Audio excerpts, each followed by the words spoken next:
అయం వందే రఘునాథాహ్వయం గురుం శ్రీమద్వాత్స్య శఠారిదేశికపదద్వంద్వాబ్జ భృంగాదిపం తద్దివ్యామృత సూక్తిలబ్ధ నిగమాంతద్వంద్వ వేద్యం వరం శ్రీమద్ వెంకట నరసింహగురుణ లబ్ధాత్మ సంజీవనం సీతారామ గురుత్తమం గుణనిధిం సేవేహమస్మద్గురుం శ్రీమద్ సీతారామ గురువే నమః. నారాయణం నమస్కృత్య నరం చైవ నరోత్తమం దేవీం సరస్వతీం వ్యాసం తతో జయముదీరయే. నమోస్తుతే వ్యాస విశాలబుద్ధే కుల్లారవిందాయత పాత్రనేత్ర ఏన త్వయా భారత తైలపూర్ణ ప్రజ్వాలితో జ్ఞానమయ ప్రదీప.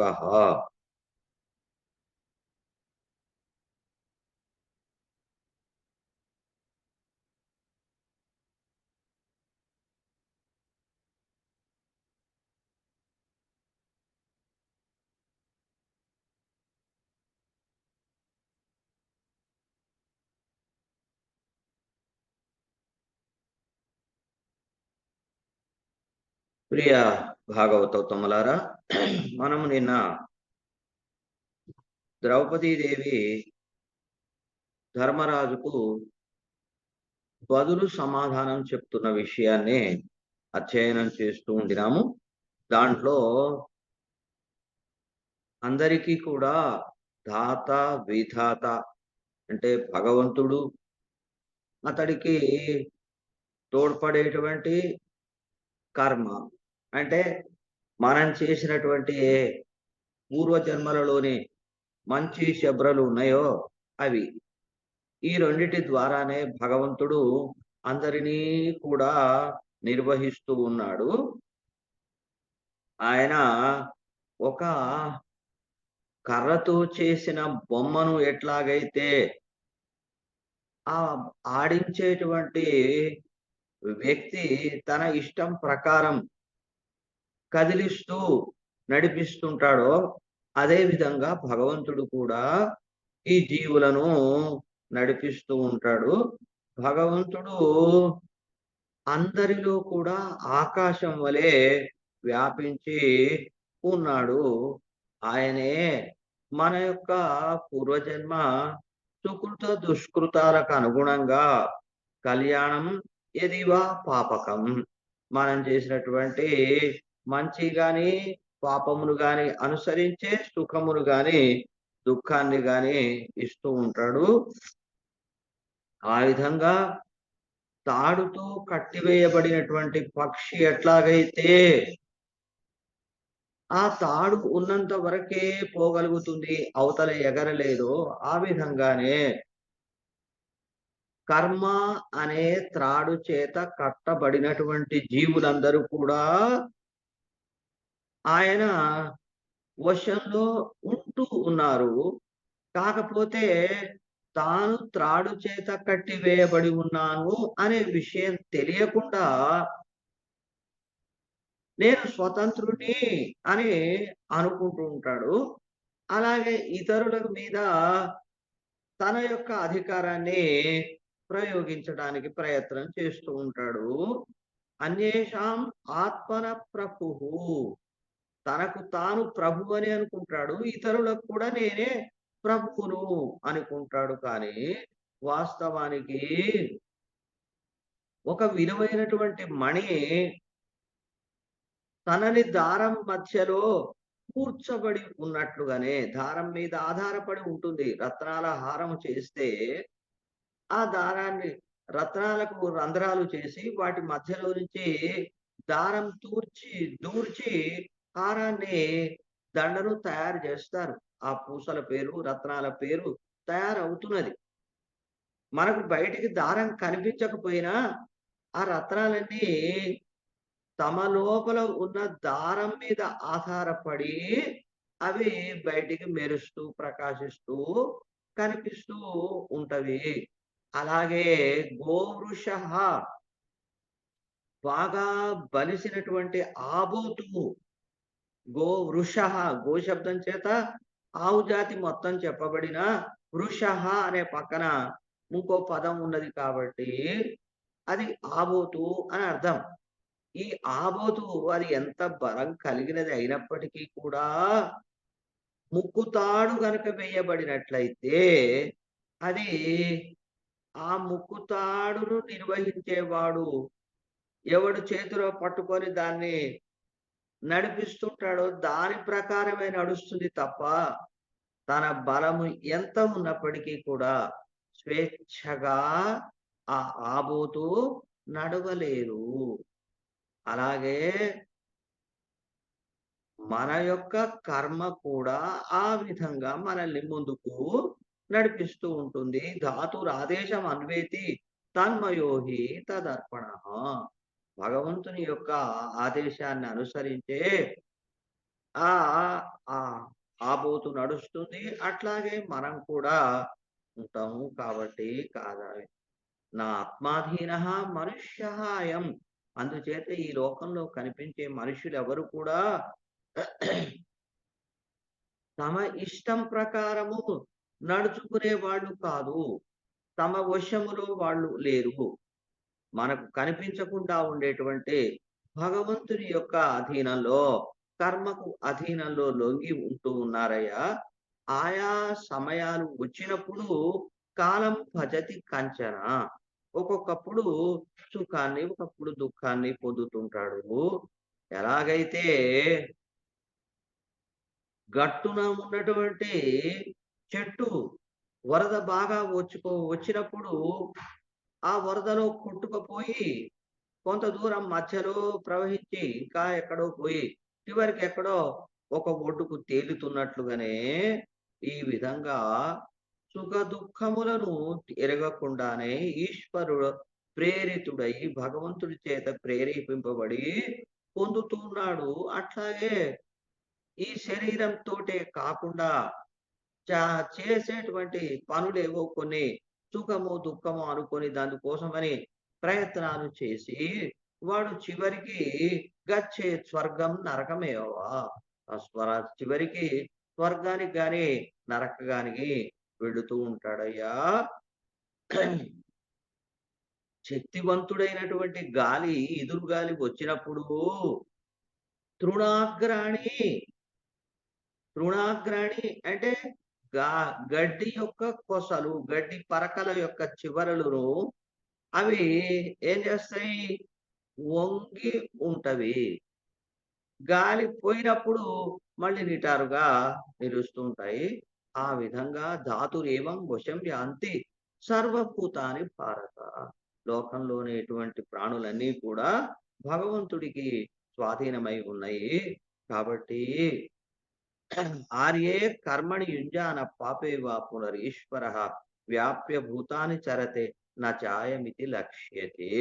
కాబట్టి భగవంతుడికి లొంగి ఉండటం చేత వాళ్ళు ఆర్యే కర్మణి పెద్దలు మెచ్చదగినటువంటి పని యందు కానీ, లేకపోతే పాపేవా తప్పుడు పని అయినా కానీ దాంట్లో వ్యాప్య వాటిలో ఆసక్తి కలిగిన వాళ్ళై తమ యొక్క జీవితాలను నడుపుతూ ఉంటాడు. ఆ విధంగా వాడు మంచివాడు లేదా చెడ్డవాడు అని చెప్పబడుతూ ఉంటాడు. ఈ విధంగా హేతు మాత్రం ఇదం ధాతువు. ఈ శరీరం మాత్రం ఆ క్షేత్రము అనే పేరు చేత చెప్పబడే ఈ శరీరం మాత్రం వాడికి కేవలం కర్మ కారయతే. ఒక పైకి కనపడడానికి ఒక గుర్తుగా ఉంటుంది. దాన్ని బట్టి శరీరంలో ఉండేటువంటి ఈ జీవుడు భగవంతుడి యొక్క సంకల్పానికి అనుగుణంగా అతడే శుభాశుభ ఫలములను పొందుతూ ఉంటాడు. ఇదంతా మాయా ప్రభావము. మాయ అంటే ఆశ్చర్యకరమైన శక్తి అని చెప్పుకోవ చెప్పుకోవాలి. మాయ అంటే ఎవరో కొంతమంది చెప్పేటువంటి గారడీ విద్యలాగా ఉన్నది కానీ లేదు, లేదు గాని ఉన్నది. నిజమా అంటే అబద్ధము, అబద్ధమా అంటే నిజము అని ఇటు అటు ఎక్కడ కాలు నిలదొక్కుకోకుండా సర్కస్ ఫీట్లు చేసేటువంటి మాయా శబ్దానికి అడగోలు అర్థాలు చెప్పి అనిర్వచనీయము అని చెప్పేటువంటి వాళ్ళ యొక్క ఉద్దేశ్యాన్ని ఇక్కడ తీసుకోకూడదు. భగవంతుని యొక్క ఆశ్చర్యకరమైన శక్తి అని మాత్రమే అక్కడ మనం అర్థం చెప్పుకోవాలి. దానికి వేద ప్రయోగమే ఉన్నది. మాయాంతు ప్రకృతిం విద్యాత్ మాయినంతు మహేశ్వరం అని శ్వేతాశ్వతర ఉపనిషత్తు స్పష్టంగా నిర్వచనం చెప్పింది. మాయాంతు ప్రకృతిం విద్యాత్, ప్రకృతి మనకు బయటికి కనిపించే పంచభూతాత్మకమైన ప్రకృతి ఏది ఉన్నదో దానిని మాయా అని చెప్పాలి. అది వింత వింత పోకడలను పోతూ ఉంటుంది. ఆశ్చర్యకరమైన పనులను చేస్తూ ఉంటుంది. అటువంటి దానిని తన స్వాధీనంలో ఉంచుకుంటున్నాడు గనక మాయావి భగవంతుడు అని ఆ భగవంతుని యొక్క దైవీ శేష గుణమయి మమ మాయా దురత్యయ అని ఆయన స్పష్టంగా చెప్పాడు. ఇది దైవీ ఉజ్వలంగా వెలుగుతూ ఉండేటువంటిది. సత్వము, రజస్సు, తమస్సు అనే 3 గుణములతో కూడుకున్నటువంటిది. మమ నాకు సంబంధించినది. ఆ మాయను నేను ఉపయోగించుకుంటూ ఈ లోకాలను నిర్వహిస్తున్నాను అని భగవద్గీతలో స్పష్టంగా చెప్పాడు కాబట్టి, అటువంటి మాయ యొక్క ప్రభావమయ్యా ఇదంతా ఈశ్వరేణ యథా కృతః. భగవంతుడు దీనిని నడిపిస్తుంటాడు. ఆయననే ఆత్మమాయయా భూతైః భూతాని మోహయిత్వా, ఆత్మమాయయా తనదైనటువంటి ఈ జ్ఞానము చేత, మాయ ప్రకృతి చేత దానిని ఉపయోగించుకొని ఆయన భూతములన్నిటినీ హంతి. హంతి హన హింస గత్యోహో అని ధాతువు యొక్క అర్థం. హంతి అన్నప్పుడు చంపుతున్నాడు అని మాత్రమే అర్థం చెప్పొద్దు. హింస అనే ఒక అర్థం ఉండంగా రెండో అర్థం గతి అని అర్థం ఉంది. అంటే ఈ విధంగా తన యొక్క మాయా ప్రభావం చేత నడిపిస్తున్నాడు అని ఇక్కడ హంతి శబ్దానికి అర్థం చెప్పుకోవలసి ఉంటుంది.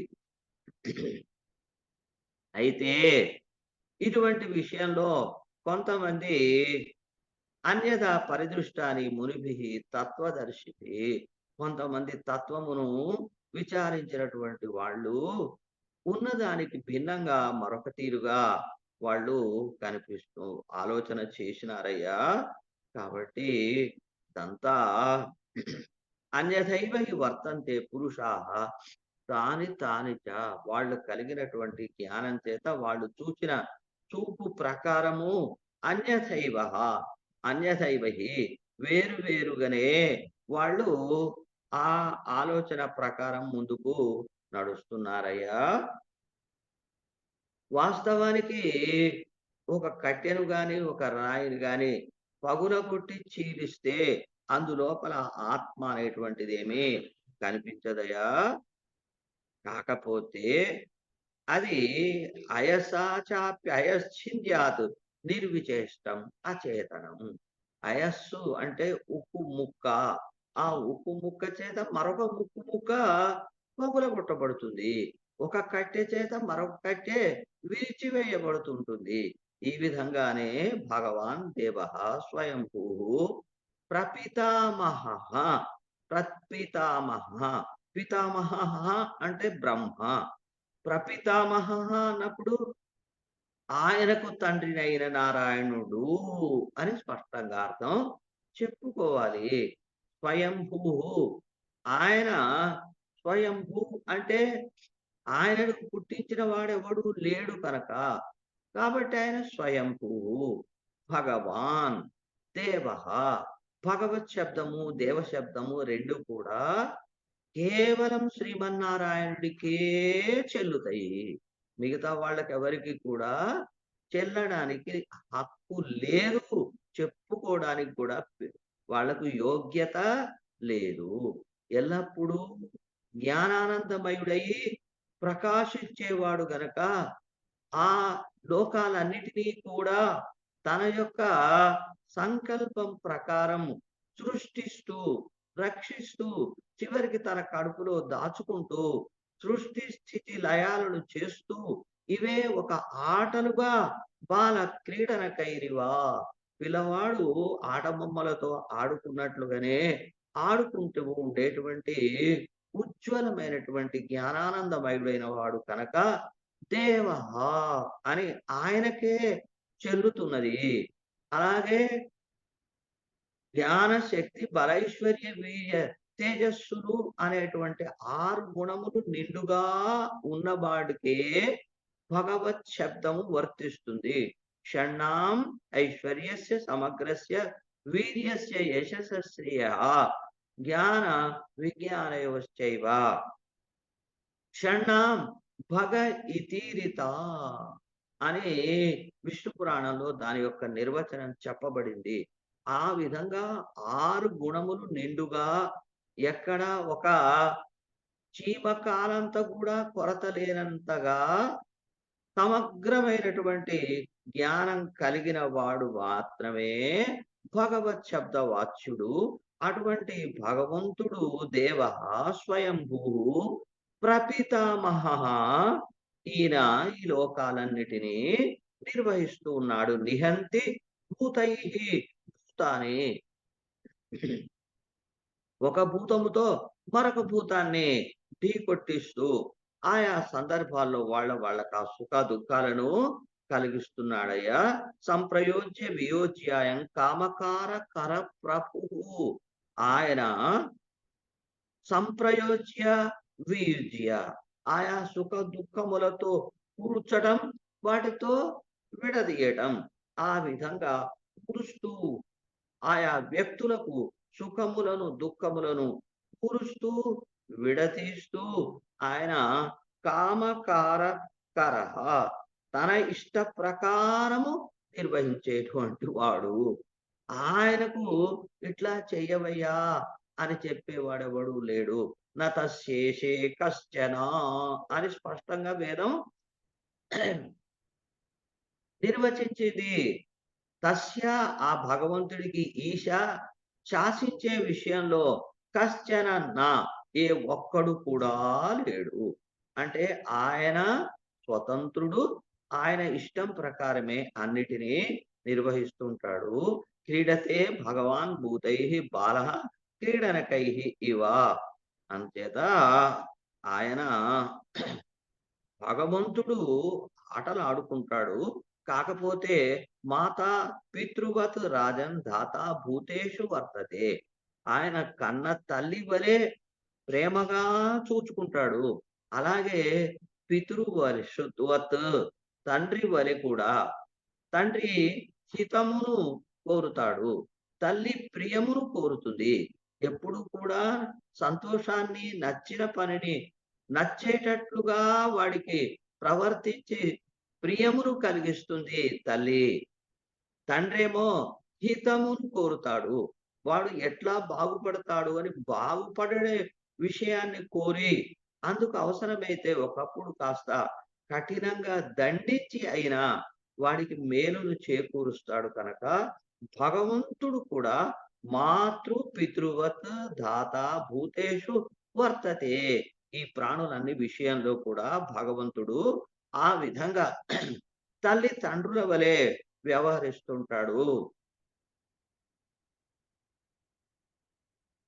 ఆయన అనార్యాన్ సుఖినశ్చైవ విఫలానివ చింతయే. కాబట్టి రోషాదివ ప్రవృత్తోయం యథాయమితరో జనః ఆర్యాన్ శీలవతో దృష్ట్వా శ్రీమతో వృత్తి కర్షితాన్. తమ యొక్క ధర్మ ప్రకారం నడుచుకునేటువంటి పూజ్యులైనటువంటి వాళ్ళను, చక్కని స్వభావం కలిగినటువంటి వాళ్ళను కొంతమంది ఇతరః జనః వీళ్ళను నచ్చనటువంటి ప్రజలు వాళ్ళు దుఃఖాలను కలిగింప చేస్తుంటారు. కాకపోతే ఆయనేమో మనకు కనిపించినప్పుడు వీళ్ళ కష్టాలు మంచి వాళ్ళకు కష్టాలు తెచ్చినట్టుగా కనిపిస్తుంది. అనార్యాన్ సుఖినశ్చైవ. లోకంలో ఎవరు మెచ్చనేటువంటి దుర్మార్గులను సుఖములు కలిగిన వాళ్ళనుగా చేస్తూ ఉంటాడయ్యా. అదంతా ఆయన ఇష్టము. తవేమ ఇమాం ఆపదం దృష్ట్వా సమృద్ధించ సుయోధనే. ఎందుకని ఎట్లా అనుకుంటున్నావు భగవంతుడు ఇట్లా చేస్తున్నాడు అంటే అది నీకు కలిగిన రాజసూయ యాగం చేసిన మహానుభావుడివి. అనుక్షణం కూడా ధర్మాన్ని పాటించేవాడివి. ధర్మం కోసం అందరినీ వదులుకునేటువంటి గొప్ప ధర్మాత్ముడివైనటువంటి నీకేమో ఈ విధమైన అడవుల పాలు గావడం, దుర్మార్గుడైనటువంటి దుర్యోధనుడికేమో రాజ్యం సమృద్ధిం దృష్ట్వా సమృద్ధిం. వాడికి ఉన్న సంపదలకు మరిన్ని పోగు అయ్యి గొప్పవాడు కావటం అంటే చూస్తే ఇదంతా భగవంతుడి యొక్క విషమం, సమానత్వం లేదు. ఆ సమానత్వం లేకుండా ఉండే ఆ పోకడను చూచి దాతారం గర్హయే. నేను ఆ భగవంతుడినే ఇట్లా చేసినందుకు నిందిస్తున్నానయ్యా. ఆర్యశాస్త్రాదికే క్రూరే లుబ్ధే ధర్మాపచాయిని ధృతరాష్ట్రే శ్రియం దత్వా ధాత కిం ఫలమాశ్రితే. పూజ్యులైనటువంటి పెద్దలు పాటించేటువంటి శాస్త్రం ఏదైతే ఉన్నదో దానిని పాటించకుండా ఉల్లంఘించేటువంటి వాడు, దాటిపోయేవాడు, క్రూరుడు, డబ్బుల మీదే ఆశ కలిగిన లుబ్ధుడు అయినటువంటి వాడు, ధర్మాపచాయిని, ధర్మమును పోగు చేసుకునేవాడు కాకుండా ధర్మమును నశింప చేసుకునేటువంటి వాడు. అటువంటి ధార్తరాష్ట్రే శ్రియం దత్వా, దుర్యోధనుడికి, ధృతరాష్ట్రుడి కుమారుడైనటువంటి దుర్యోధనుడికి సంపదలను ఇచ్చి నీకేమో ఈ అడవుల పాలు చేసి దాత కిం ఫలమశ్నుతే. ఆ భగవంతుడు ఏం ఫలం పొందుతాడయ్యా? ఏం బావుకుంటాడాయన? ఆయనకు వచ్చే ప్రయోజనం ఏమీ లేదు. కర్మ చేత్ కృతమన్వేతి కర్తారం నాణ్యముచ్యతే. అయితే ఈ అన్నిటికంటే కర్మే ముఖ్యము అని చెప్పుకున్నట్లయితే ఆ కర్మ ఎప్పుడు కూడా కర్తారం, కర్త అయినవాడు ఎవడు చేసినాడో వాడినే ఆశ్రయిస్తుంది తప్ప అన్యం న రుచ్యతి. ఇతరుల వైపుకు పోయేది కాదు. కర్మణ తేన పాపేన లిప్యతే నూనం ఈశ్వర. భగవంతుడు కూడా ఇదిగో వీడు చేసిన ఈ కర్మ కారణంగానే ఆయన అటువంటి వాళ్ళకేమో అనుకూలుడుగాను, నీలాంటి వాళ్ళకేమో వ్యతిరేకిగాను కూడా ఉంటాడు.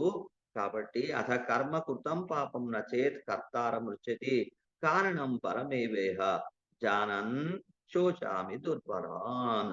జనాన్ శోచామి దుర్భరాన్. కాబట్టి కర్మ వలన వచ్చినటువంటి పాపం అనేది కర్తకు చెందకపోయినట్లయితే అందుకు కారణం ఏంటిది అంటే బలమే అని నేను ఇట్లా కష్టపడుతున్నా దుర్బలులైనటువంటి ప్రజలను గురించి విచారిస్తున్నాను అన్నాడు. అంటే దుర్బలుడుగా ఉన్నటువంటి మిమ్మల్ని చూచి నాకు దుఃఖం కలుగుతున్నది అని ఆమె ధర్మరాజు గారికి సమాధానాన్ని చెప్పింది. ఆ విధంగా 30వ అధ్యాయం పూర్తయింది. 31వ అధ్యాయంలో మళ్ళీ ధర్మరాజు తాను పాటించే ధర్మము విఫలం ఎప్పుడూ కాదు. ధర్మము మనకు ప్రయోజనాలను తప్పనిసరిగా ధర్మో రక్షతి రక్షితః అని చెప్పిన ప్రకారమే తప్పనిసరిగా కాస్త ఎనక ముందు సగు సమయం నువ్వు చెప్పినట్లుగానే తగిన సమయం వచ్చినప్పుడు దాని యొక్క ఫలితాలను ధర్మము మనకు తప్పనిసరిగా అందిస్తుందమ్మా. అందుకోసం నువ్వు చింతపడవలసిన అవసరం లేదు అని తిరుగు సమాధానాన్ని ఈ 31వ అధ్యాయంలో చెప్తున్నాడు.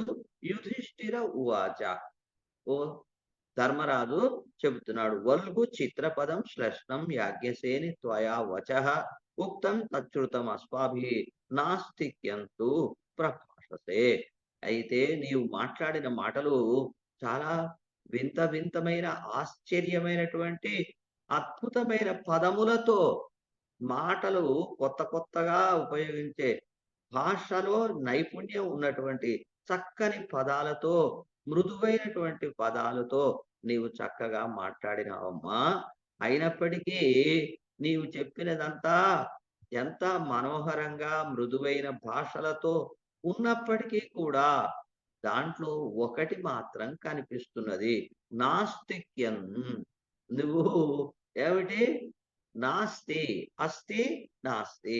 భగవంతుడనేవాడు ఉన్నాడు. కర్మ అనేది ఒకటి ఉన్నది అని నమ్మిన వాళ్ళు ఆస్తికులు. ఆ భగవంతుడు లేడు, కర్మ లేదు అనే నమ్మే వాళ్ళను నాస్తికులు అంటున్నారు. చూడబోతే నీ మాటలలో కొంచెం ఆ నాస్తిక్యం తొంగి చూస్తున్నది సుమా. అయితే ధర్మము నాకు ఏదో ఇస్తుంది అని ఫలమును కోరి నేను ధర్మాన్ని పాటించటం లేదమ్మా. దదామి నాహం ధర్మ ఫలాకాంక్షి.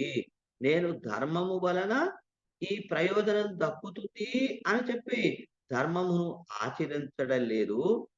చరామి, ధర్మమును పాటిస్తున్నా అంతే. దాని వలన ఫలం వస్తుందా? రాలేదా? రాకపోవచ్చును, రావచ్చును. వచ్చినా సంతోషమే, రాకపోయినా అంతకంటే సంతోషమే తప్ప, ఫలమును కోరుకొని ప్రత్యేకంగా నేను ఏ ధార్మిక క్రియలను పాటించటం లేదు. దదామి దేయమిచ్చేవా. నీవు చెప్పినావు బ్రాహ్మణులకు నీ ఇంట్లో ఇవ్వరానిదంటూ ఏమీ లేదు. అన్నీ ఇచ్చేస్తావు అని కదా నువ్వు చెప్పావు. అయితే ఆ మాట ఏమిటి అంటే, దేయమిచ్చేవా, ఇవ్వవలసి ఉన్నది అంతే. అది నా సొమ్ము కాదు, ఇతరుల సొమ్ము. భగవంతుడు నా దగ్గరికి అందించినాడు. నా చేతి ద్వారా వాడికి అందిస్తున్నాడు, ఇప్పిస్తున్నాడు. వాడికి చేరుస్తున్నాడు. మధ్యలో నేనొక గరిటె వంటి వాడిని, సాధనమైనటువంటి వాడినే తప్ప, ఇది దేయం, ఈ ఇచ్చివేయవలసినది అనే ఉద్దేశ్యంతోనే నేను దానం చేస్తున్నాను. యజే యష్టేవమిచ్చేవా. యజ్ఞం చెయ్యవలసిందే. యజ్ఞము అంటే భగవదారాధన. ఈ భగవదారాధన చెయ్యవలసింది. యజ దేవ పూజ సంగతి కరణ దానేషు అని ఆ ధాతువుకు అర్థాలు ఉన్నాయి. యజ అంటే దాదాపు దేవ పూజ, భగవంతుడిని పూజించటము. సంగతి, సంగతికరణ అంటే ఆ భగవంతుడి సన్నిధికి చేరుకోవడము. దానేషు, ఇవ్వడము అని కూడా, దానం చేయడం అని కూడా యజధాతువుకు ఉండే అర్థాలు. ఆ అర్థం ప్రకారమే యజే, యష్టవ్యం. ఇప్పుడు మనకు బాగుగా అర్చారూపాల్లో ఆరాధన వచ్చింది. అప్పటి కాలంలో అగ్నిహోత్రం ద్వారానే ఆరాధన చేయడం అనేటువంటిది ఉండింది గనక యష్టవ్యమిత్యేవ. భగవదారాధన చేయవలసి ఉన్నది కనుక నేను చేయవలసిందే అనే చేస్తున్నాను. అస్తువాత్ర ఫలం మావ. ఇక్కడ ఫలం లభించని, లభించకపోవని, అయినప్పటికీ కర్తవ్యం పురుషేణ యత్. ఒక మనిషి అనేటువంటి వాడు ఏది చేయవాలో ఆ చేయదగినటువంటి పనిని నేను చేస్తున్నానమ్మా. గృహే నివసత పృష్ణే యథా శక్తి కరోమి తత్. గృహే నివసత అంటే గార్హస్థ్య ధర్మంలో ఉన్నవాడు. బ్రహ్మచారి విద్యాభ్యాసం చేయడం వరకు అనేక రకములైన కర్మలను గురించి తెలుసుకోవడం, ఆచరించడం, అది అంత అభ్యాస సమయము. తర్వాత గృహస్థ ధర్మము. గృహస్థుడయి కర్మలనన్నీ ఆచరించడం గృహస్థ ధర్మము. అలాగే వానప్రస్థుడు విరక్తుడు అయి గృహస్థ ధర్మాలను వదులుకొని భోగములను అనుభవించడం ప్రధానంగా మానుకొని అభ్యాస రూపంగా అడవిలో పోయి అడవిలోనే ఉంటూ ఆధ్యాత్మిక చింతనను మెరుగుపరుచుకోవడం. అందులో పూర్తి శిఖర స్థాయికి చేరిన తర్వాత సన్యాసం అక్కడికి కూడా వదిలేసుకొని పరివ్రాజకుడుగా, సన్యాసిగా సంపూర్ణమైన ఆధ్యాత్మిక స్థితిలో దేశం మీద సంచరిస్తూ ఉండడం. ఇది 4 దశలు. ఈ దశలలో విద్యాభ్యాసమై గృహస్థుడుగా చేరిన తర్వాత గృహే నివసతః కృష్ణే ప్రత్యేకంగా చెప్పడం అది. గృహములో ఒక ఇంటిలో ఉంటున్నాడు అంటే ఇల్లు కాదు అక్కడ ప్రధానం. గృహస్థ ధర్మమును పాటించేటువంటి వాడికి యథాశక్తి కరోమి. నేను ఆ గృహస్థ ధర్మములను నా చేతనైనంత వరకు చేస్తున్నాను. ధర్మం చరామి శుశ్రోణి. నా ధర్మ ఫల కారణాత్. ధర్మాన్ని పాటిస్తున్నాను తప్ప ధర్మము వలన నాకు ఏదో ఫలము లభిస్తుంది అనే ఉద్దేశ్యంతో కాబట్టు ఆగమాన్ అనతిక్రమ్య సతాం వృత్తమవేక్షచ. ఎందుకు ఇలా నువ్వు చెయ్యాలి? చెయ్యకుంటే మాయ మరి అనంటే ఆగమాన్ అనతిక్రమ్య పెద్దలు చెప్పిన లేదా భగవంతుడు ఉపదేశించిన ఏ వేద శాస్త్రములు ఉన్నాయో ఆ ఆగమములను దాటకుండాను సతాం వృత్తం మనకు ముందు నడిచి ఉండేటువంటి ఏ సత్పురుషుల యొక్క పోకడ ఉన్నదో దానిని వాళ్ళ యొక్క నడవడికను కూడా గమనించి ధర్మేవ మనఃకృష్ణే స్వభావాచ్చైవ మే ధృతం. ధర్మం యందే నా మనస్సును నిలుపుతున్నానమ్మా. ఇది నా యొక్క స్వభావము. ఆ స్వభావంగా దాన్ని పట్టుకొని ఉన్నాను. నా ధర్మ ఫలమాప్నోతి యో ధర్మం దోగ్ధుమిచ్చతి యశ్చేనం శంకతే కృత్వా నాస్తిక్యాత్ పాపచేతనః. ఎవడైతే ధర్మమును ఆధారంగా చేసుకొని ఆవు ద్వారా పొదుపు ఎంత పెద్దగా ఉన్నప్పటికీ దాంట్లో రా ఇవ్వగలిగిన పాలను మాత్రమే ఆ ఆవు ఇస్తుంది. అంతకంటే పొదుపు పెద్దగా ఉన్నది అని చెప్పి పెద్ద కుండ పట్టుకొని పోయి కుండ నిండా పాలు పిండాలని పిండుకుంటే దాంట్లో నుంచి రావు. ఎంత రావాలనో అన్ని పాలు మాత్రమే వస్తవి. అలాగా ఎవడైతే ధర్మం దోగ్ధుమిచ్చతి ధర్మమును పాలవలె పిండుకోవడానికి ప్రయోజనాలను పొందడానికి ఇష్టపడుతున్నాడో అటువంటి వాడు ధర్మ ఫలం ఆప్నోతి. ధర్మం యొక్క ఫలమును వాడు ఎట్టి పరిస్థితిలో పొందడు. అంతేకాకుండా యశ్చైనం శంకతే ఎవడైతే ఈ ధర్మాన్ని శంకిస్తున్నాడో అంటే ఇది ఉన్నదా? ఉంటే ఇట్లెందుకయింది? ఆ దుర్యోధనుడికేమో మేలు కలిగింది. ధర్మాత్ముడమైన నీకేమో కష్టాలు కలిగినవి అని చెప్పి ధర్మమును గురించి సందేహించడం, అనుమానపడేవాడున్నాడో అటువంటి వాడికి పాపచేతనః నాస్తిక్యాత్. వాడు నాస్తిక్య భావన చేత పాపచేతనః పాపములనే శంకించేటువంటి వాడై ఉంటాడో అటువంటి వాడు అతివాదాన్ మదాశ్చైవ మా ధర్మో అభిశంకతాః. కాబట్టి అటువంటి వాడికి అంటే ధర్మమును శంకించేటువంటి వాడికి నాస్తిక్య గుణం కలిగినటువంటి వాడికి ఎప్పుడు కూడా ధర్మ ఫలము లభించదమ్మా. అంచేత అతివాదం చేత గాని మదము చేత గాని నేను గొప్పవాడిని అనేటువంటి ఒక శారీరక శక్తి జ్ఞానము ఏదో ఒక దాని చేత మదము కలుగుతుంది. గర్వం అన్నమాట ఒక రకంగా. ఆ గర్వం చేత నీవు అతివాదాన్ని పోయి తీవ్రవాదము, ఇప్పుడు తీవ్రవాదం అని చెప్తున్నామే, అప్పుడు అతివాదము అని చెప్పేవాళ్ళు. ఆ అతివాదాన్ని ఆశ్రయించి ధర్మం అభిశంకతాః మాభిశంకతాః. ధర్మాన్ని నువ్వు ఎప్పుడు కూడా సందేహించవద్దమ్మా. ధర్మాతిశంకి పురుష తిర్యగ్గతి పరాయణ. ఎవడైతే ధర్మాన్ని గురించి సందేహపడుతూ ఉంటాడో అటువంటి వాడు రుజువుగా పోయేవాడు కాకుండా పక్కదారులు పట్టేవాడు తిర్యక్ అడ్డదారి అని అర్థం. తిర్యగ్గతి పరాయణుడు అవుతాడు. ధర్మో యస్యాతి శంక్య స్యాత్ ఆర్షం వా దుర్బలాత్మనః.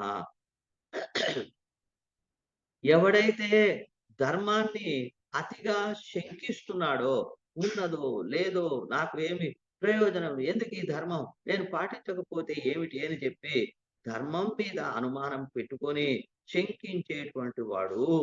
అలాగే ఆర్షం, ఆర్షం ఋషులు చెప్పినటువంటిది. ఋషులు దేని ద్వారా చెప్పినారు? వేదం ద్వారా చెప్పినారు.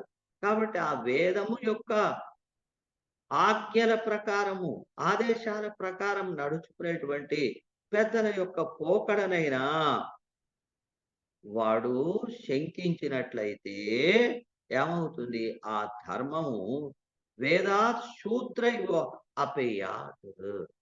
ధర్మం అనేది ఈ శంకించే వాడి నుంచి పక్కకు తప్పుకుంటుంది. అంటే వాడు స్వయంగానే ధర్మ భ్రష్టుడైపోయి అధర్మాన్ని పాటించేవాడవుతాడు.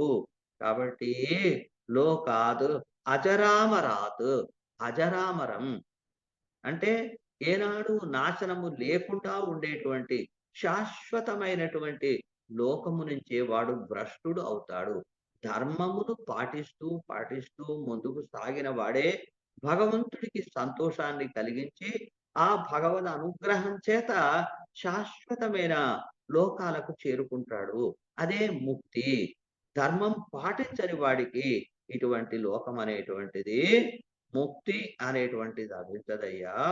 కాబట్టి ఓ మనస్విని, వేదాధ్యాయి ధర్మపరః కులే జాతః. వేదం చదివినటువంటి వాడు ధర్మాన్నే తన యొక్క ప్రధానమైన లక్ష్యంగా ఎంచుకున్నటువంటి వాడు, ఉత్తములైన వాళ్ళ యొక్క వంశంలో జన్మించినటువంటి వాడు, స్థవిరేషు సయోక్తవ్యః రాజభిః ధర్మచారిభిః. అటువంటి వాడిని ధర్మమును పాటించేటువంటి పెద్దలందరూ కూడా వాళ్ళతో పాటు కలిసే, అంటే ఇది నేర్చుకున్న వాడినటువంటి వేదాధ్యయనం చేసి ధర్మమును తెలుసుకున్నటువంటి వాడిని మంచి పోకడతో ఉండేటువంటి వృద్ధులైన వాళ్ళ యొక్క అనునయంగా వాళ్ళ యొక్క మార్గంలో నడిచేటట్టుగా చేయాలి. ఎవడైతే పెద్దలను కాదని ధర్మమును తెలుసుకొని కూడా వ్యతిరేకిస్తా ఉంటాడో అటువంటి పాపియాన్ శూద్రేభ్యః తర్కరేభ్యః విశిష్యతే. వేదాధికారం లేనటువంటి వాళ్ళ కంటే కూడా, అలాగే తస్కరేభ్యః దొంగలైన వాళ్ళ కంటే కూడా వీడు మరింత హీనుడవుతాడమ్మా. శాస్త్రాతిగః మందబుద్ధిః యో ధర్మం అతిశంకతే.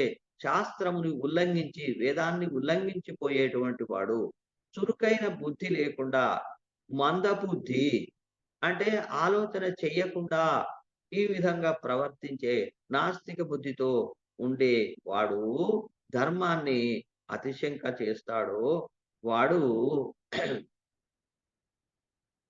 చెడిపోతాడు, భ్రష్టుడైపోతాడు.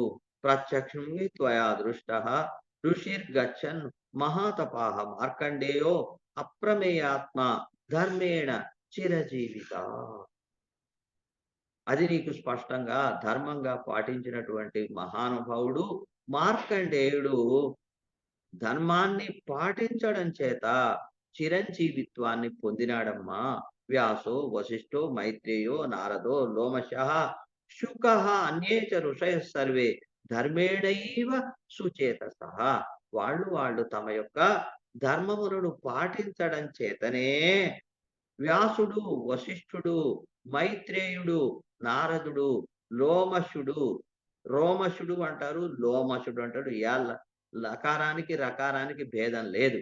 అలాగే శుక మహర్షి. ఆ విధంగా వీళ్ళంతా కూడా అన్యేచ ఋషయః సర్వే ధర్మేణైవ సుచేతసః.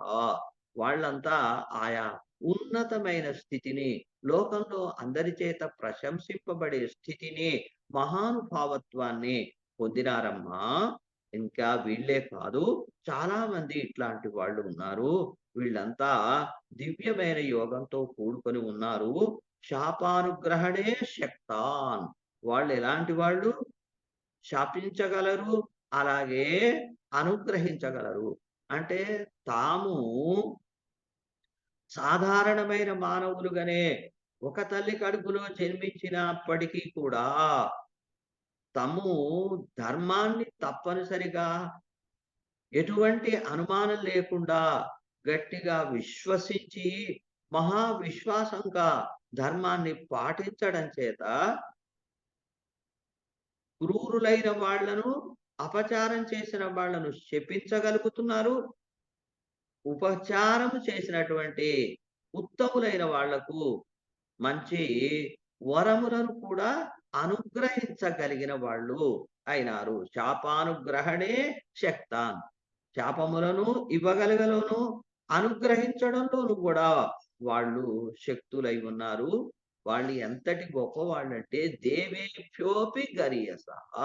ఈ చెప్పిన పైన చెప్పుకున్న వ్యాస, వశిష్ఠ, శుక, మైత్రేయ వీళ్ళందరూ కూడా దేవేభ్యోపి గరీయసః.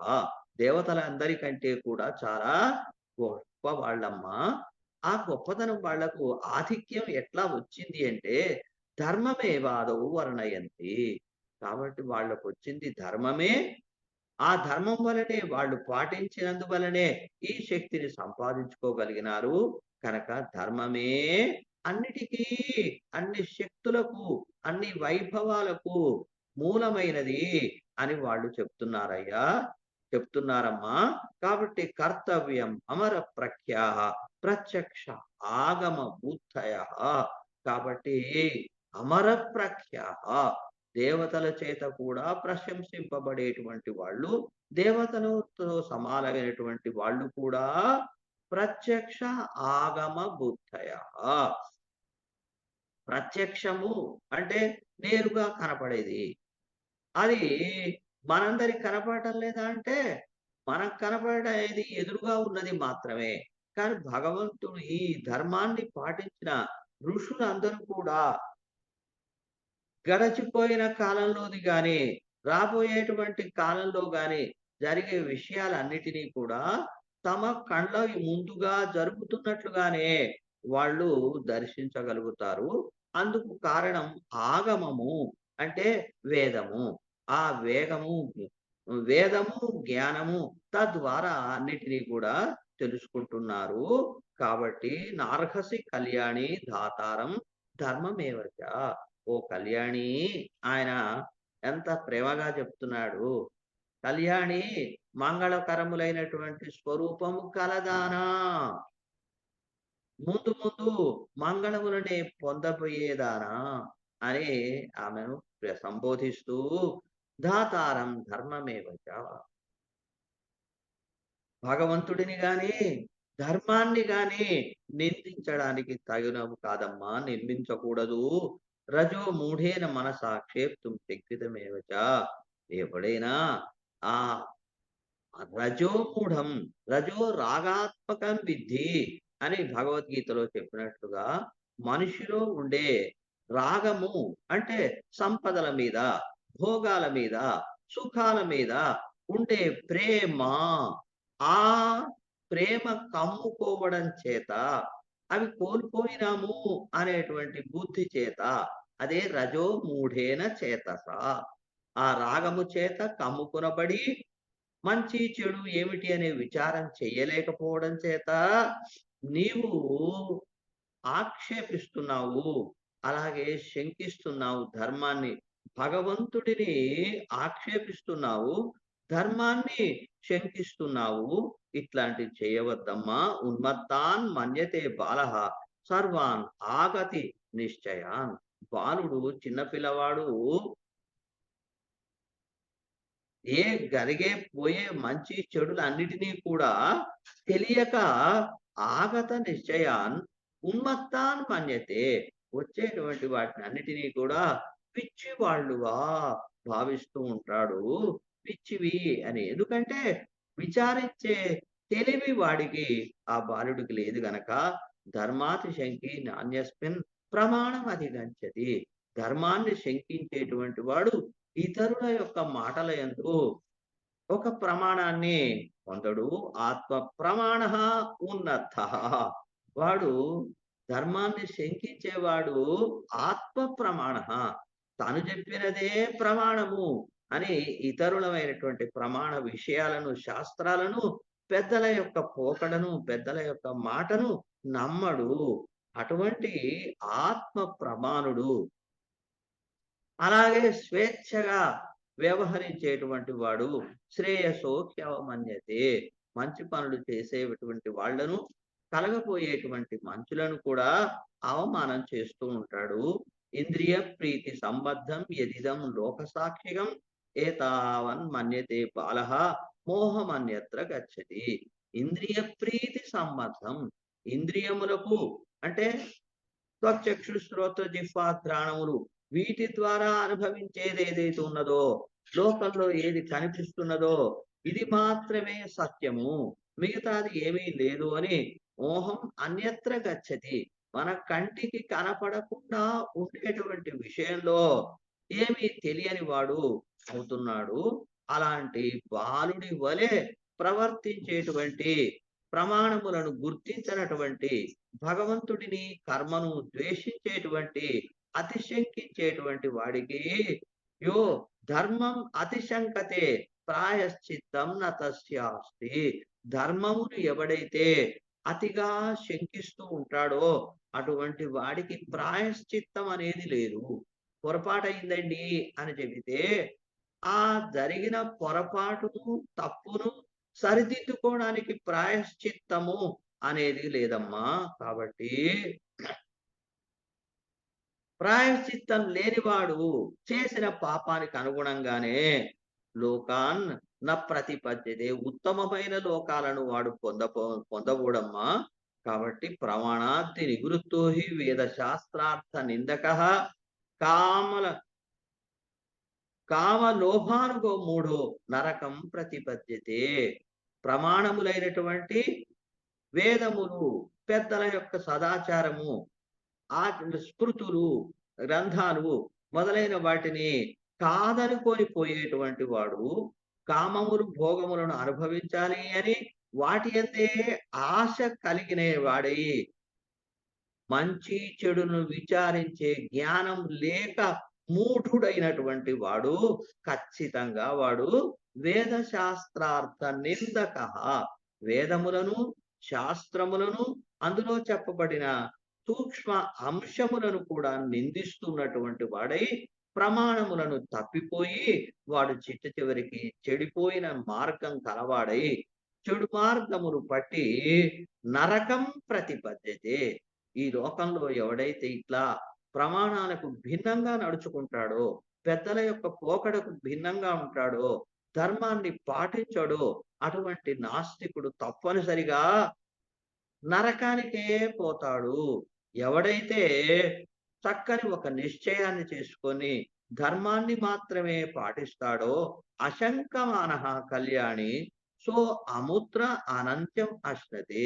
ఎవడైతే ధర్మాన్ని పాటిస్తూ ఉన్నాడో, ధర్మానే నాకు గమ్యము అని చెప్పి దానినే తలదాల్చి నడుచుకుంటాడో అటువంటి వాడు అముత్ర అన్యత్ర, ఇక్కడ అలాగే పరలోకంలో కూడా వాడు ఆనంత్యం అశ్నుతే, ఎడదగని సుఖాలను అనుభవిస్తాడమ్మా. కాబట్టి నీవు ధర్మాన్ని, దైవాన్ని శంకించవద్దు. ఆర్షం ప్రమాణం ఉత్క్రామ్య ధర్మన్న ప్రతిపాలయన్ సర్వశాస్త్రాతికో మూఢ శం జన్మసు నవిందతి. ఋషులు చెప్పినటువంటి ఏ సదాచారములకు సంబంధించిన ప్రమాణములున్నాయో, ధర్మమును వేదములలో చెప్పబడిన ఏ ధర్మమున్నదో ఆ ధర్మాన్ని, ఋషి మార్గాన్ని, శాస్త్రములను అన్నిటినీ దాటిపోయేటువంటి వాడు జన్మసు నవిందతి, జన్మసు శం నవిందతి. ఒక జన్మలో కాదు, ఆ పరంపరగా తర్వాత వచ్చేటువంటి జన్మలలో కూడా శం సుఖమును నవిందతి. కాబట్టి ధర్మ మార్గాన్ని శంకించవద్దమ్మా అని చెప్పి నవైతస్య పరోలోక నాయమస్తి ఇది నిశ్చయ. అటువంటి వాడికి పరలోకము లేదు, ఈ లోకంలో కూడా ఉండదు అని ఇట్లాగని పెద్దలు చెప్పినారు. శిష్టై ఆచరితం ధర్మం. కాబట్టి పెద్దలందరూ కూడా ధర్మమునే పాటించారమ్మా. ధర్మమే ప్రవాహ, సంసారము అనే సముద్రం నుంచి దాటించడానికి మనకు స్వర్గము అనే లోకంలోకి చేర్చడానికి ప్లవహ ఒక పడవ లాంటిది. సముద్రంలో ఆవరి ఒడ్డు తేలి ఆవరి ఒడ్డుకు పోవాలనుకున్న వాడికి పడవ లేదా తెప్ప అని చెప్పినా సరే. చిన్నదైన తెప్ప అయినా సరే, అదేం చేస్తున్నది? భయంకరమైన సముద్రం నుంచి దాటించి అవతలకి తీసుకుపోతుంది. శైవ నౌహు సాగరస్యైవ వణిజప్పారమిచ్చతః. వ్యాపారం చేసేటువంటి ఆ వర్తకుడికి సముద్రం దాటుకొని అవతల దేశాలకు పోవాలనుకుంటే, అదే పెద్దదైన నౌక వలె వానికి ఉపయోగమిస్తుందనమా. కాబట్టి నువ్వు ధర్మాన్ని నీవు నిందించవద్దు. అంచేతనే పశు జీవితం జీవించాలని మనం అనుకోవద్దు. పశువు ఏం చేస్తున్నది? ధర్మం ఏమన్నా ఉన్నదా దానికి? ఏమీ లేదు. పొద్దున్నే లేస్తుంది. ఆహారం కోసం వెతుకుతుంది. ఆహారం దొరికితే తింటుంది. ఓ దగ్గర పడి ఉంది. అంతే. ఎందుకు పుడుతున్నదో, ఎందుకు తింటున్నదో, ఎందుకు తిరుగుతున్నదో, ఎందుకు సంతానాన్ని కంటున్నదో, ఏం చేస్తున్నదో, దానికొక లక్ష్యం అంటూ లేదు. మనిషి కూడా ధర్మం అనేది లేకపోయినట్టయితే, ఈ తినేది, త్రాగేది, చేసేది అన్నీ కూడా పశు జీవితంతో సమానంగా ఉంటుంది కాబట్టి, నిర్వాణం నాధిగచ్చేయుః. లోకంలో ఎవరు కూడా సుఖాన్ని పొందలేరు. కష్టాలనే ఎప్పుడూ పొందుతూ ఉంటారు. కాబట్టి ధర్మం యొక్క స్వరూపమైనటువంటి తపశ్చ, బ్రహ్మచర్యంచ, యజ్ఞాయ, స్వాధ్యాయేవ చ, దానం ఆర్జవమేతాని యదియు. ఇవన్నీ ధర్మం యొక్క స్వరూపాలు. తపస్సు చేయడం అంటే బ్రహ్మచర్యం, వేదాధ్యయనం చేస్తూ ఇంద్రియ నిగ్రహం కలిగి ఉండటం, యజ్ఞం చేయడం, స్వాధ్యాయం తనదైనటువంటి ధర్మశాస్త్రాలు, విధులు ఏవున్నాయో వాటిని పాటించడం, తనకున్న దాంట్లో ఇతరులకు దానం చేయడం, అలాగే కపటపు బుద్ధి లేకుండా ఉండడము అనేటువంటి ఈ మంచి మార్గాలేవైతే ఉన్నాయో, ఇవన్నిటి పాటించవలసింది. ఒకవేళ మనకు వెంటనే వాటి యొక్క ఫలములు కనిపించకపోయినప్పటికీ కూడా నాచరిష్యన్ పరే ధర్మం పరే పరతరేపిచ. అంచేత ఎవరు కూడా ఈ ధర్మములను పాటించకుండా ఉండేవాళ్ళు కాకుండా, తక్షణమే ఫలితం కాకపోయినా మునుముందు కాలంలో ఫలితం అనేటువంటిది లభిస్తుంది. నమ్మకము ఉండి తీరాలే. నమ్మకం లేకుండా పోయినట్లయితే క్రియాహ అఫలహ. మనం చేసే పనులన్నీ కూడా ఫలము లేనివిగా అవుతాయి. ఋషులు, దేవతలు, గంధర్వులు, అసురులు, రాక్షసులు, ఈశ్వరులు కస్య హేతోస్తే చెరేయుర్ధర్మమాతుతాః. వాళ్ళంతా స్వయంగా తమను తామును నిగ్రహించుకొని కోరుకున్న దానిని పొందగలిగే శక్తి ఉన్నవాళ్ళై కూడా ధర్మమునే తప్పనిసరిగా వాళ్ళు కూడా పాటిస్తూ ఉన్నారమ్మా. ఫలదంతు ఇహ విజ్ఞాయ ధాతారం శ్రేయసి స్థితం. మనకు చేసిన పనులకు అనుగుణంగా మంచి ఫలములను ఇచ్చేటువంటి వాడు శ్రేయసి స్థితం. మనకు మంగళమును కలిగించడంలోనే ప్రధానమైన దృష్టి పెట్టుకొని ఉండేటువంటి భగవంతుడు ఉన్నటువంటి వాడిని కూడా తెలుసుకొని ధర్మంతే అవ్యచరన్ కృష్ణే సహి ధర్మ సనాతన. వాళ్ళు పెద్దలంతా కూడా ఆ పైన చెప్పబడిన వాళ్ళందరూ కూడా దేవతలందరూ కూడా అట్లాగే పాటిస్తున్నారమ్మా.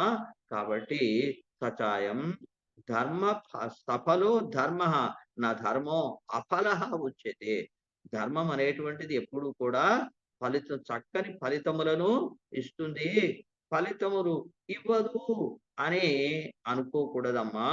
ధర్మం ఎప్పుడూ కూడా సఫలమే.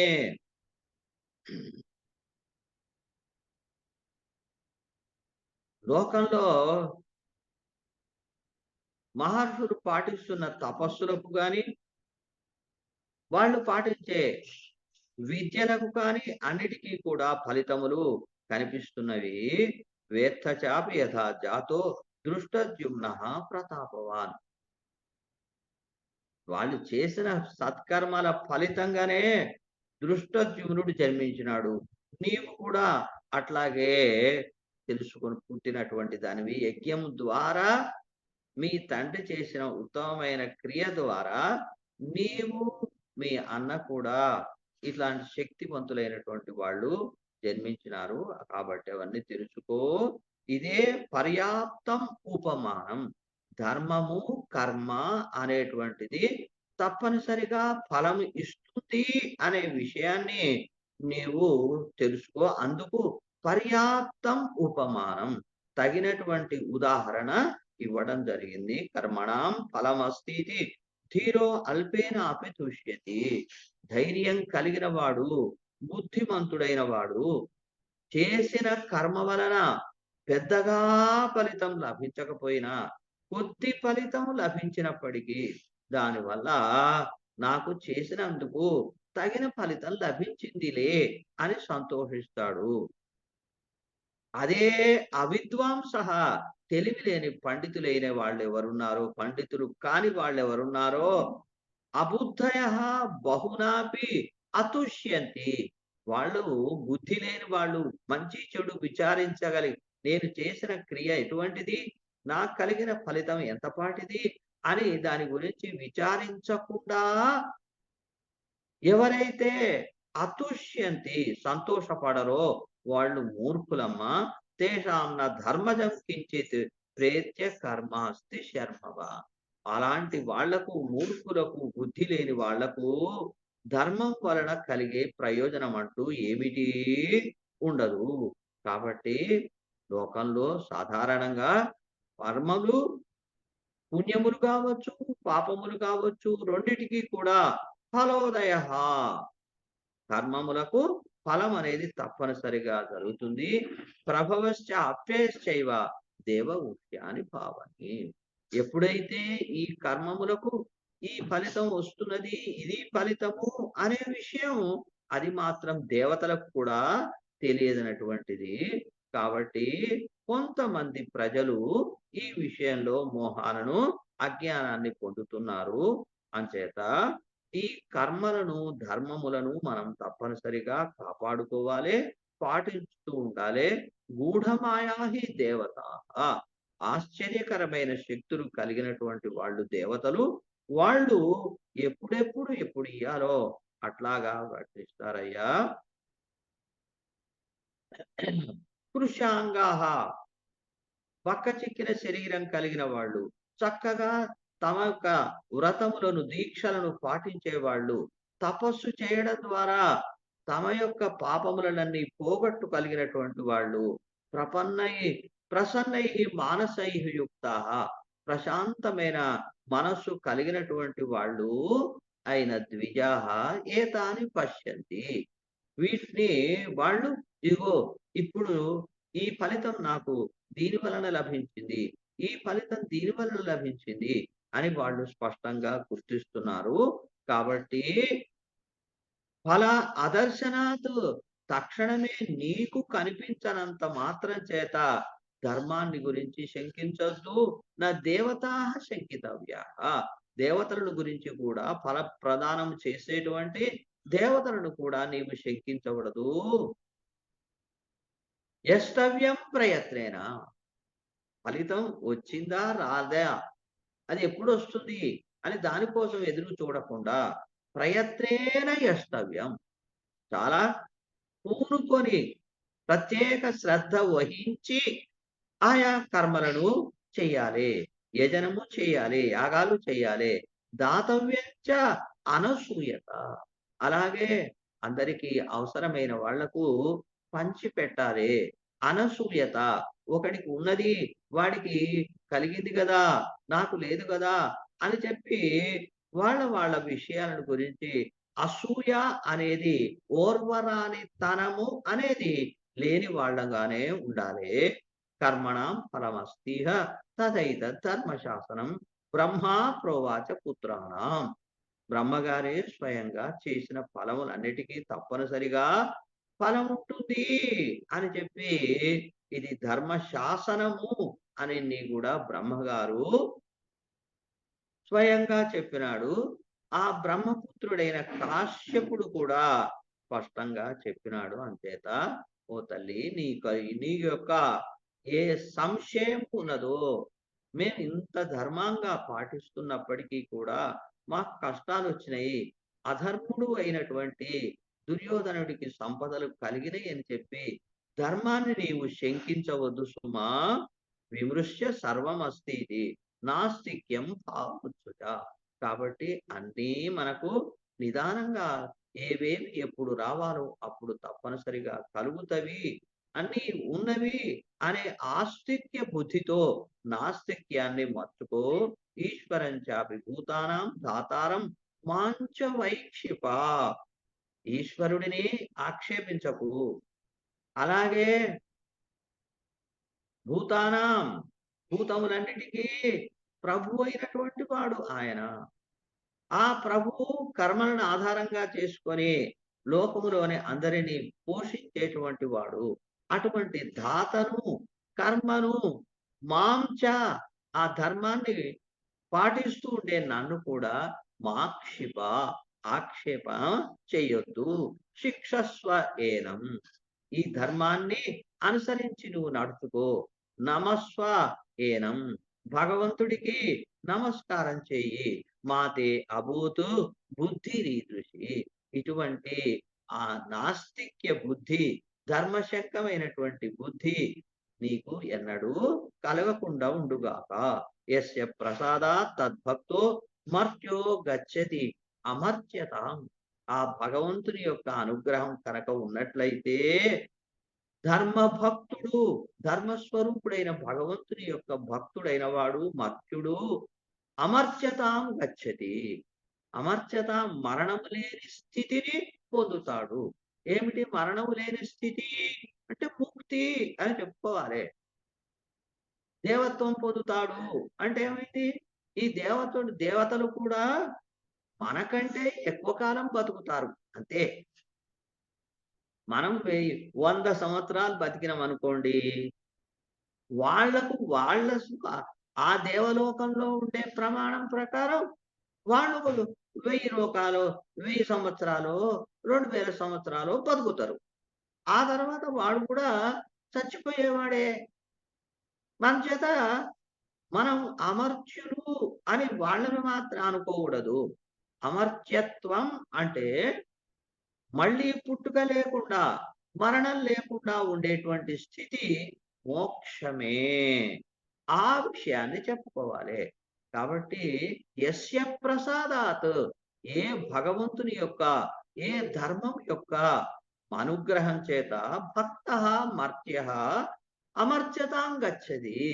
భక్తుడైనటువంటి, ధర్మభక్తుడైనటువంటి, ఈశ్వర భక్తుడైనటువంటి వాడు ఖచ్చితంగా అమర్త్యత్వాన్ని పొందుతాడమ్మా. ఉత్తమాం దేవతాం కృష్ణే మా అతివోచః కథంచన. ఉత్తమాం దేవతాం, చాలా ఉత్తములైనటువంటి దేవత. దేవతా శబ్దం స్త్రీలింగం గనక ఉత్తమా అని వచ్చింది అక్కడ. ఉత్తమ పురుషస్త్వన్యః పరమాత్మేత్యుధాహృతః యో ఆవిశ్య బిభర్తి అవ్యయ ఈశ్వరః అని భగవద్గీతలో చెప్పినట్టుగా ఉత్తమ పురుషుడైనటువంటి వాడు భగవంతుడు నారాయణుడు. ఆయనను నువ్వెప్పుడు కూడా కృష్ణం ధర్మం సనాతనం, సనాతన ధర్మస్వరూపుడైనటువంటి ఆ భగవంతుడిని నీవు నిందించవద్దమ్మా. ధర్మాన్ని నిందిస్తే నీవు భగవంతుడిని నిందించిన దానివే అవుతావు. కాబట్టి నింద చెయ్యవద్దు. ఆయన యందు నీకు మంచి బుద్ధి కలుగునుగాక. అతివోచః కథంచన. ఇంకెప్పుడు కూడా ఒకసారైనా ఇట్లాంటి అతివాదము చెయ్యకు సుమా అని చెప్పి ధర్మరాజు ద్రౌపదికి ఒక మంచి సలహాను, సూచనను, బుద్ధి అని చెప్పవచ్చు. అయితే ఇదే సందర్భంలో ద్రౌపది మళ్ళీ తన వాదాన్ని సమర్థించుకుంటూ ఒక మాటను బృహస్పతి యొక్క బృహస్పతి చెప్పినటువంటి నీతి కథ ఏమున్నదో దానిని ఈ 32వ అధ్యాయంలో చెప్తున్నది.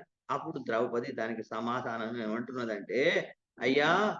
నేను దేవతలను, కర్మను, ధర్మమును, ఈశ్వరుడిని అవమానం చేయటం లేదయ్యా. నా గర్హే చ నా వమన్యే నా గర్హే. నేను చులకన చేయటం లేదు, నిందించడం లేదు. ధర్మమును ఎప్పుడు కూడా చులకన చేయను. ఈశ్వరం కుతయేవాహం అవమంసే ప్రజాపతి. ధర్మమును మాత్రమే ధర్మమునే నిందించని దానిని లోకాలన్నిటినీ శాసించే ఈశ్వరుణ్ణి నేనెందుకు నిందిస్తాను? అంటే ధర్మమును ఆధారంగా చేసుకునే ఈశ్వరుడు పక్షపాతం లేకుండా ప్రజలను పరిపాలిస్తున్నాడు. ప్రజలకు ఆయా సుఖదుఖాలను ఇస్తున్నాడు. కాబట్టి ధర్మమును నిందించడం లేదు. ఆ పరమాత్మను కూడా ప్రజాపతి అంటే ఇక్కడ బ్రహ్మ అని అర్థం చెప్పకూడదు. ప్రజలందరికీ ప్రభువైన వాడు. బ్రహ్మ కూడా నారాయణుడికి సంతానమే. వాళ్ళందరినీ శాసించేటువంటి వాడు, పోషించేవాడు, రక్షించేవాడు. కనుక ఈశ్వరం ప్రజాపతిం ఈశ్వరుడు ప్రజలందరికీ పతి అయినటువంటి అతడిని నావమంసే నేను అవమానం చేయటం లేదు. ఆర్తాహం ఈ కలిగిన కష్టాలను చూచి ఆర్తురాలనయి నేను ప్రలాపామి. నోరు గోడు వెళ్ళబోసుకుంటున్నా. అంతే తప్ప ఆవేదనను బయట పెట్టుకుంటున్నాను తప్ప, అంతే కానీ నేను ధర్మముని గాని, ఈశ్వరుడిని గాని శంకించటం లేదు. అయితే ఈ ఈ ఏడుపు, ఈ దుఃఖము, ఈ ఆవేదన ఇంతటితో ముగిసిపోయేది కాదు. భూయశ్చ విలపిష్యామి. ఇంకా, ఇంకా కూడా నేను ఈ జరిగిన పరాభవానికి, ఈ కష్టాలకు నా కష్టమే కాదు, మీకు కలిగిన కష్టాలను గురించి కూడా నేను భూయశ్చ విలపిష్యామి. ఇంకా, ఇంకా ఏడుస్తాను. అట్లా అనే విషయమే మాం విద్ధి. ఆ విధంగా ఈ కష్టాల చేత దుఃఖపడుతున్న దానిగానే నువ్వు తెలుసుకోవాలి. సుమనాస్వం నిబోధమే. నీవు మంచి మనస్సు కలిగిన వాడివయ్యా. కాబట్టి చక్కని బుద్ధితో ఆలోచించి మంచి మనస్సుతో బుద్ధి వేరు, మనస్సు వేరు గమనించాలి. బుద్ధి ఏమో ఎక్కడికక్కడ విశ్లేషించి ఇది ఇట్లా అని నిర్ణయం చేస్తుంది. మనస్సు అనే దాంట్లో ఒక రకమైనటువంటి సానుభూతి ఉంటుంది. ఎదుటి వాడిలో ఉండేటువంటి ఆ కష్టము, సుఖము ఏవైతే ఉన్నాయో వాటి యందు ఒక సానుభూతి కలిగి ఉంటుంది. దాన్నే మనసు పెట్టి ఆలోచించు అని అంటారనమాట. కాబట్టి ఆ విధమైన సుమనాహ నీవు కూడా మంచి మనస్సు కలవాడివి. ఆ మంచి మనస్సుతో నీ బోధమే నన్ను గురించి అర్థం చేసుకో. కర్మ కల్వ్య కర్తవ్యం జాతేన అమిత్ర కర్షణ. ఎప్పుడైనా స్వామి అమిత్ర కర్షణ శత్రువులను అణిచివేసేటువంటి వాడా ధర్మరాజా, లోకంలో ఎవడైనా కర్మ చెయ్యవలసిందేనయ్యా. కర్మ చెయ్యకుండా ఎవడూ ఏ పని చెయ్యకుండా ఎవడు బతకడు. అట్లా కర్మ చెయ్యకుండా బతుకుతున్నారు అంటే స్థావరాహ చెట్టు చేమల్లాగా ఉండేవి మాత్రమే ఏ పని చేయకుండా ఉంటవి. కానీ ఇతరే జనాహ నా కర్మకు చేయకుండా ఉండేవాళ్ళు కాదు. అమాతృస్తన్యపానాచ్చ తల్లి దగ్గర పాలు తాగడం మొదలు పెట్టేందు వరకు యావత్ శయ్యోపసర్పణం చచ్చిపోయేంత వరకు. శయ్య అంటే పడక, పాడే అని మనం దాన్ని అంటున్నాం. ఆ మంచంలో పడేంత వరకు అని చెప్పినా మరి అదే. తల్లి పాలు త్రాగడం ఎప్పుడు మొదలు పెడుతున్నాడో ఆనాడు మొదలుకొని చివరికి ఏమీ లేకుండా కేవలం ఊపిరి పీలుస్తూ ఎప్పుడు చచ్చిపోతాడో తెలియకుండా మంచంలో పడి ఉండేంత వరకు కూడా జంగమాహ కర్మణాః వృత్తిం ఆప్నువంతి. జంగమాహ ఇటు అటు కదిలిపోయేటువంటి ప్రాణులన్నీ కూడా తమ యొక్క కర్మల చేతనే వృత్తిం ఆప్నువంతి, జీవనాన్ని పొందుతున్నవి. ఆ విధంగా ఉండేటువంటి జంగమమైనటువంటి ప్రాణులు అని చెప్పుకున్నప్పుడు జంతువులు, పశువులు, పక్షులు అన్నీ వస్తాయి. వీటన్నిటికంటే కూడా జంగమేషు విశేషేణ మనుష్యాః, వాటన్నిటికంటే ప్రత్యేకమైనటువంటి వాళ్ళు మనుష్యులమ్మా. మనుష్యులు కర్మణ వృత్తిం అవాప్తుం ప్రయత్నం చేస్తారు. వాళ్ళు చేసే పనుల ద్వారా జీవనాన్ని గొప్పగా నడుపుకోవాలి అని ఇచ్చంతి కోరుకుంటున్నారు. ఇక్కడే కాదు, పశువులు, పక్షులు ఏ పూటకు ఆ పూట దొరికితే చాలు అని అక్కడికే తిని సంతోషపడుతున్నాయి. మనుష్యులు మాత్రము ఈ లోకంలో ఉన్నంత వరకు సుఖపడాలి అని దానికోసం ప్రయత్నాలు చేస్తారు. ఇక్కడితో సంతోషపడకుండా చచ్చిపోయినాక కూడా ప్రేత్య, ఈ శరీరం నుంచి లేచిపోయి పైలోకాలకు చేరినప్పుడు కూడా వృత్తిం అవాప్తుం కర్మణ ఇచ్చంతి, తాము చేసేటువంటి కర్మల ద్వారా మంచి జీవనాన్ని పొందడానికి ప్రయత్నం చేస్తుంటారు. ఉత్థానం అభిజానంతి సర్వభూతాన్ పాలక. ఈ విధంగా అందరూ కూడా ఉత్తమమైన ఉన్నతమైన స్థితిని పొందడానికి ప్రయత్నిస్తారు. అలాగే ఎంత చేసినా ఒకప్పుడు ఈ శరీరంలో నుంచి ఉత్థానం లేచిపోవడం అనేటువంటి విషయాన్ని కూడా వాళ్ళు ఎరుగుదురు. ప్రత్యక్షం ఫలమశ్నంతి. వాళ్ళు చేసినటువంటి వృత్తి కర్మలు ఏ ఉన్నాయో వాటికి తగినటువంటి ఫలములను నేరుగా వాళ్ళు లోకసాక్షికం, అందరికీ కనిపించేటువంటి ఫలములను వాళ్ళు పొందుతూనే ఉన్నారమ్మా, పొందుతూనే ఉన్నారయ్యా. పశ్యంతః స్వం సముత్థానం ఉపజీవంతి జంతవః అభిధాత విధాత చ యథాయముదకే బకః. ఆఖరికి ధాత విధాత చ యథా, వాళ్ళు కూడా వాళ్ళ పనుల వలనే వీళ్ళందరికీ ఇస్తున్నారు. ఎట్లాగంటే నీటిలో నిలిచిన కొంగ ఎలాగైతే ఎదురు చూచి తనకు తగినటువంటి ఫలితాన్ని పొందుతూ ఉన్నదో, తనకు నచ్చిన బలిసినటువంటి చేప దొరికినప్పుడు తటక్కున అందుతూ ఉన్నదో, ఆ విధంగా అది కొంగ నిందించబడినదే అయినా దొంగ తపస్సు, కొంగ జపం దొంగ జపమే అయినా అది నీళ్లలో నిలబడి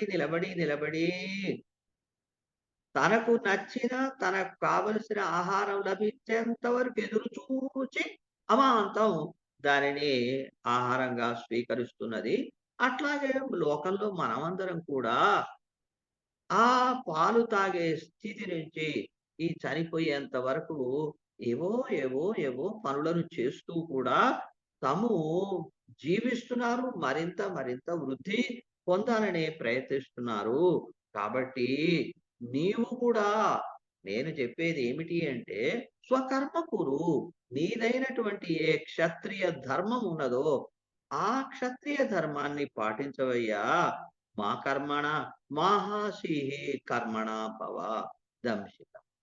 నీవు నీ కర్మను మా హాసిహి వదిలిపెట్టుకోవద్దు సుమా. ఆ కర్మనే నీవు ధర్మమునే దంశిత. దంశం అంటే కవచము. ఆ విధంగా దాన్నే రక్షణగా పెట్టుకొని ఆ పేరుతో అసలు కర్మను చెయ్యకుండా వదులుకోకు. కృత్యం హ్యేయో విజానాతి సహస్రే సోస్తి నాస్తివా. కాబట్టి ఎవడైతే తాను చెయ్యవలసిన కర్మ ఏది ఉన్నదో దానిని అభిజానాతి సహా అస్తి నాస్తివా.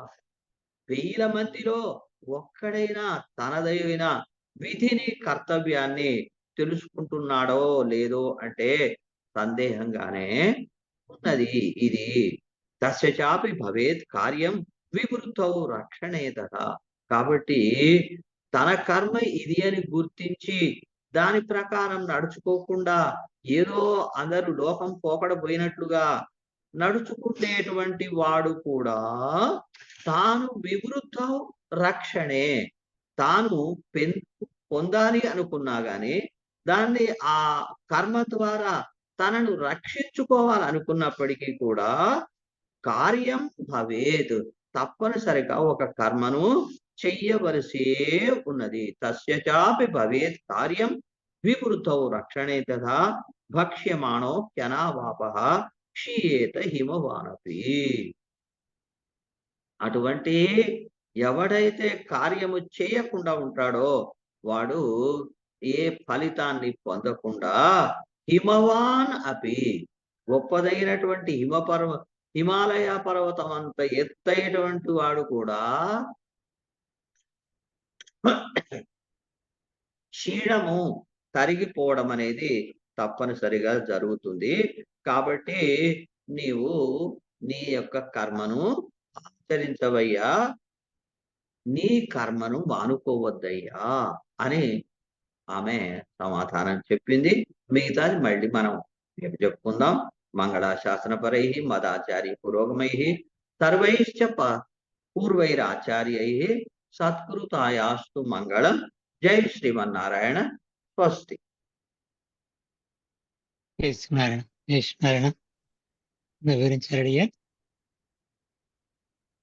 ఈ సమయం ఎక్కువగానే అయిపోయినట్టుందండి మనకి. మనం ఇవాళ యాక్చువల్గా మనకు భాగ్యం అనుకోవాలి. ఎందుకంటే గ్రహణ సమయం ఇక్కడ నడుస్తున్నది. 7:41 వచ్చింది. అంటే ఇప్పటికి కొంచెం తక్కువ 2 గంటలు అవుతున్న స్వామి. మొత్తం 4 గంటల గ్రహణ సమయంలో. సో ఆ సమయంలో మాకు ఏ జపం చేసుకోవాలో ఇవి చేసుకోవాలనుకోకుండా ఒక మహాభారతం వినేటువంటి భాగ్యం కలగడం గ్రహణ సమయంలో బహుశా ఎప్పుడు ఎవరికి కూడా రాకపోవచ్చు. ఎందుకంటే అటు ఆలోచన వెళ్ళడమే చాలా తక్కువ అవుతుంది. ఏదో పారాయణం చేస్తుంటాము, స్తోత్రాలు చదువుకుంటుంటాము అని ఎవరి వారి రేట్ సమయంలో మాకు చెప్పడం. మా అందరికి ఇక్కడ అమెరికాలో గ్రహణం ఏమంటారు, సంపూర్ణ చంద్రగ్రహణం కాదు ఇది, పాక్షికమే. పాక్షిక చంద్రగ్రహణం అందరు ఇక్కడ పాటిస్తున్నారు. జై శ్రీనారాయణ. భారతదేశంలో గ్రహణం లేదు. లేదు ఎందుకంటే మీకు సూర్యోదయం అయిపోతుంది, అందుకోసం మీకు అక్కడ కనబడే అవకాశం లేదు. అందుకోసం అని ఇక్కడ మాకు ఉందన్నమాట. మాకు ఇప్పుడు మాకు రాత్రి అవుతుంది కదా స్వామి. ఇప్పుడు యాక్చువల్ రాత్రి అవుతుంది మాకు. ఇంకా రాత్రి ఇప్పుడు 9:30 అవుతుంది మాకు. న్యూయార్క్ లో అయితే 10:30 అవుతుంది. ఇంకా 2 గంటలు ఉంటుంది మాకు. ఇంకా పూర్తి చేసుకుందాం అయితే స్వామి.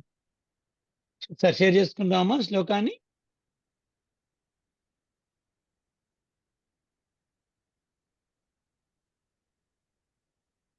ఓకే.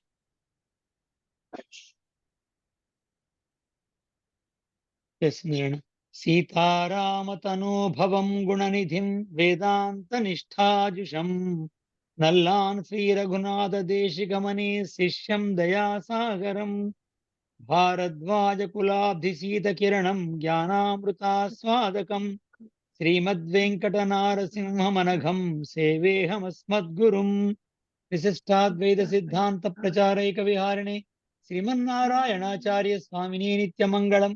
యావత్ ప్రపంచ సంపూజ్య శరణాయ మహాత్మనే శ్రీమన్నారాయణాచార్యరాజాయ మంగళం. మంగళాశాసన పరైర్మదాచార్య పురోగమైః సర్వైశ్చ పూర్వైరాచార్యైః సత్కృతాయాస్తు మంగళం. సద్గురుభ్యో నమః. జై శ్రీమన్నారాయణ. జై శ్రీమన్నారాయణ. జై శ్రీనారాయణ. ఎవరు మాట్లాడడం లేదు, బహుశా మ్యూట్ ఉందా? జై శ్రీనారాయణ. ఇప్పుడు చేద్దాం సమేత మరి. జై శ్రీమన్నారాయణ. జై శ్రీ. ఇంతవరకు మ్యూట్ ఉండే. ఓకే. జై శ్రీమన్నారాయణ. క్లోజ్ చేయమ్మా ఇంకా.